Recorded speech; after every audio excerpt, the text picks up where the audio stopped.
Hello everyone, मैं आपकी commerce teacher Sonam Patel.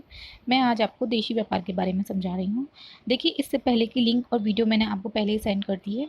ठीक है, अब हम बात करते हैं देशी व्यापार एवं विदेशी व्यापार की तुलना, यानी कि इन दोनों का डिफरेंस। अब देखिए, सबसे पहले है अंतर का आधार। इसमें हम बात करते हैं, देखिए, क्षेत्र की। तो देशी व्यापार का क्षेत्र कैसा है? यह देश की सीमाओं के केवल अंदर ही किया जाता है। ठीक है, यह देश की सीमाओं के अंदर ही होता है, यानी कि हमारे देश की सीमाओं के अंदर ही। और विदेशी व्यापार कैसे होता है? उसका जो क्षेत्र होता है देश की सीमाओं से बाहर का होता है, अर्थात विदेशों से होता है। अब देखिए, इसकी भुगतान की मुद्रा, मुद्रा यानी कि हमारी रुपया पैसे के बारे में बात हो रही है। देखिए, देशी व्यापार में तो क्या होता है, जब हमारा देशी व्यापार है तो ऑब्वियसली सी बात है कि इसमें मूल्य का जो भुगतान होगा, देश की जो प्रचलित मुद्रा जो हमारी इस टाइम जो चल रही है उस मुद्रा में लिया हुआ दिया जाता है। अब विदेशी व्यापार का कैसे होता है? इसमें मूल्य का भुगतान जो होता है संबंधित देश की जो प्रचलित मुद्रा होती है, वो जो विदेशों की जो प्रचलित मुद्रा है उसमें लिया एवं दिया जाता है। अब देखिए, थर्ड है आपका क्रय विक्रय अथवा आयात और निर्यात। अब देखिए, जब देशी व्यापार हम करते हैं ना, तो इसमें जो माल की खरीद एवं बिक्री, तो वो क्या कहलाती है? क्रय विक्रय कहलाती है। ठीक है, और जब विदेशी व्यापार होता है तो इसमें माल की जो खरीदी होती है वो खरीद एवं बिक्री, क्रमश माल का आयात और निर्यात कहलाता है।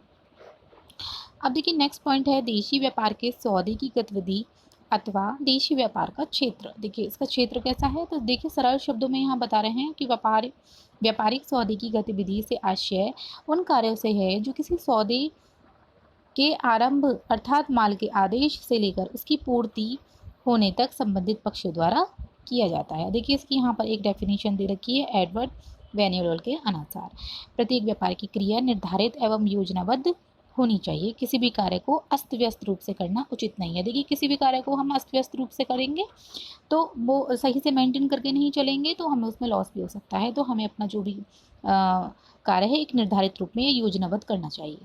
अब देखिए, इसमें फर्स्ट पॉइंट है कि सौदा करते समय देशी व्यापार के अंतर्गत सामान्यतः निम्नलिखित कुछ कार्य संपन्न किए जाते हैं। जैसे वस्तुओं के संबंध में कुछ पूछताछ भी होती है, कुछ इंक्वायरी होती है। जैसे प्राय प्रत्येक क्रेता व्यापारी माल का क्रय करते समय विभिन्न विक्रेता व्यापारियों से उसका भाव पूछता है।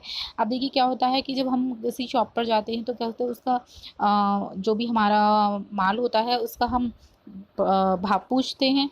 सेम वही है, यदि विक्रेता व्यापारी स्थानीय होता है तब यह पूछताछ स्वयं जाकर या मौखिक रूप से कर लेता है। और अगर कोई बाहर है, दूर है, तो क्या करती है, पत्र व्यवहार का भी इस्तेमाल कर सकते हैं। टेलीफोन का, फैक्स का, इंटरनेट के द्वारा भी की जा सकती है। अब देखिए, आपका एक क्वेश्चन यहाँ पर बन के आता है, वेरी शॉर्ट क्वेश्चन, कि निरख पत्र क्या है? ठीक है, ये लास्ट ईयर भी आया था और आप सभी इस चैप्टर को अच्छे से लर्न करेंगे और देखेंगे। यह चैप्टर भी आपका इम्पोर्टेंट है। और देखिए, इसमें सेकंड पॉइंट है आपका पूछताछ के पत्र का उत्तर, यानी कि निरख पत्र। ठीक है, अब देखिए, इसके बारे में हम बात करते हैं कि किसी ग्राहक से पूछताछ का जो पत्र होता है वो आने पर विक्रेता व्यापारी को उसके उत्तर में वस्तुओं के भाव, देखिए, उसके पत्र के जो उत्तर में होता है ना, तो वस्तुओं के भाव या मूल्य सूची भेजनी होती है। इस प्रकार के पत्र को क्या कहते हैं? निरख पत्र कहा जाता है। अब इसमें देखिए क्या होता है, इसमें माल की किस्म, ठीक है, माल किस तरीके का है, उसकी क्वालिटी कैसी है और उसका प्राइस यानी कि मूल्य, उसमें कितनी छूट मिलती है, उसका परसेंटेज कितनी है, तो छूट या प्रतिशत, भुगतान की शर्त व माल की सुपुर्दगी का समय आदि बातों का पूर्ण विवरण अवश्य लिख देना चाहिए।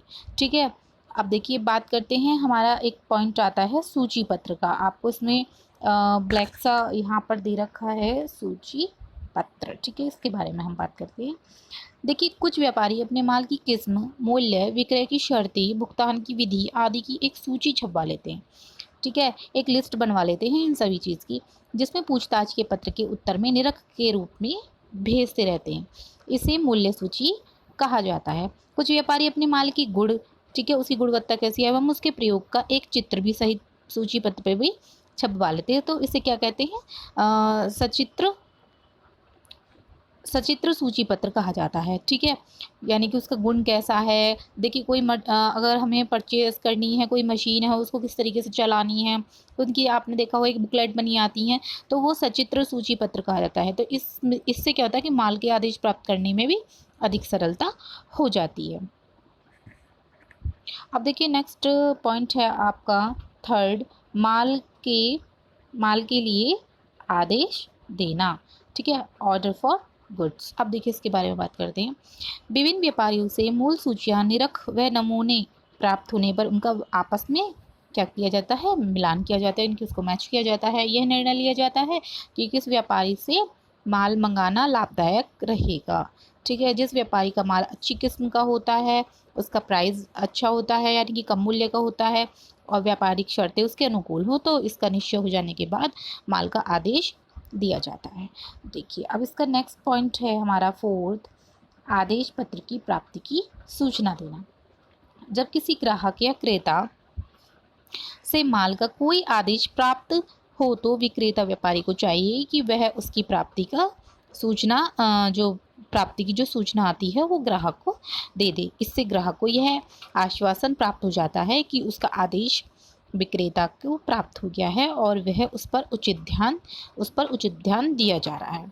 नेक्स्ट पॉइंट है आपका, माल उधार देने की दशा में आर्थिक स्थिति की पूछताछ एवं संदर्भ के नाम मांगना। देखिए इसमें हम बात करते हैं, आदेश प्राप्ति के समय यह भी देख लेना चाहिए कि माल उधार मंगाया जा रहा है अथवा नगद। ठीक है, और नगद भुगतान की दशा में चिंता की कोई बात नहीं होती है, लेकिन उधार विक्रय की दशा में ये देखना होता है कि वह ग्राहक नया है अथवा पुराना है। नया ग्राहक होने की दशा में उसकी आर्थिक स्थिति इसकी पहले पूर्ण जानकारी प्राप्त कर ली जाती है। इसके संबंध में क्या होता है कि क्रेता व्यापारी के संदर्भ के रूप में नाम मांगे जा सकते हैं। अब देखिए हम आगे बात करते हैं माल का संग्रह और उसकी पैकिंग कैसे होती है। ठीक है, इसके बारे में हम बात कर रहे हैं। देखिए यहाँ पर कह रहे हैं,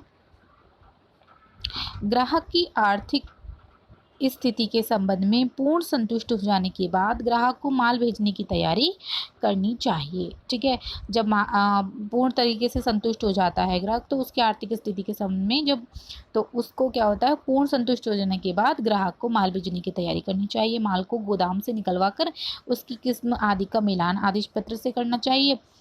ठीक, अब देखिए, क्योंकि विपरीत दशा में माल वापस आने की संभावना भी रह सकती है। देखिए कोई माल पसंद नहीं आया तो उसको हम वापस भी भेज सकते हैं। तो यदि माल गोदाम में या स्टॉक में न हो तो उसे किसी अन्य व्यापारी से लेकर एकत्र किया जा सकता है। अब देखिए इसमें एक नीचे पॉइंट आ रहा है। ठीक है, कांच है तो सावधानी से रखो। ठीक है, टूटने वाला माल यह भाग ऊपर रहे, इस तरीके की चीज़ें हमें ध्यान रखनी पड़ती हैं। आदि शब्दों को अंकित कर देना चाहिए कि भाई इसमें कांच है या नहीं है, टूटने वाला माल है तो उसको ऊपर रहे, ऐसा ध्यान रखना चाहिए। जिसमें माल ढोने वाला व्यक्ति तथा जो भी कूली होते हैं आदि माल के उतारने व रखने या चढ़ाने में सावधानी रखें। पैकिंग पर ग्राहक का नाम, पता तथा मार्ग आदि भी स्पष्ट रूप से लिख देना चाहिए। सुंदर पैकिंग में भेजे गए माल ग्राहक पर अच्छा प्रभाव भी डालते हैं। जैसे आपने देखा होगा कि अब ऑनलाइन परचेजिंग काफ़ी चल रही है, जैसे अमेज़ॉन है, तो इसमें क्या होता है कि पैकिंग वगैरह भी अच्छे से ध्यान रखी जाती है कि ग्राहक को वो माल अच्छे से पहुंच जाए। ठीक है, अब बात करते हैं 6 पॉइंट, माल का संग्रह, आपका है 7 पॉइंट, माल भेजना। ठीक है, तो इसमें देखिए माल का पैकिंग या संवेष्टन हो जाने के बाद उसी ग्राहक के पास भेजने का प्रबंध किया जाता है। ठीक है, तो माल भेजने के जो विभिन्न साधन होते हैं वो कैसे, डाकघर द्वारा, सड़क द्वारा, मोटर है, ट्रक, बैलगाड़ी, काफ़ी सारे ऑप्शन रहते हैं, तो उसमें भेजने की हमें तैयारी रखनी चाहिए। और देखिए इसमें क्या होता है कि वायुयान द्वारा जा रहा, जलयान द्वारा जा रहा, तो ये साधन माल की प्रगति, मार्ग की दूरी के अनुसार ही प्रयोग में लाए जाते हैं। देखिए स्थानीय व कम वजन की वस्तुएं कूली, पशु, बैलगाड़ी, ठेला गाड़ी द्वारा जा सकती हैं।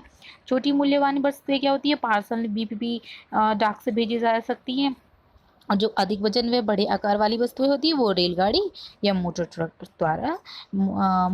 द्वारा भेजी जा सकती हैं। ठीक है, मैंने आज आपको इतना पॉइंट पढ़ा है। अगर किसी को कोई डाउट है तो आप मेरे से क्लियर कर सकते हैं। ओके।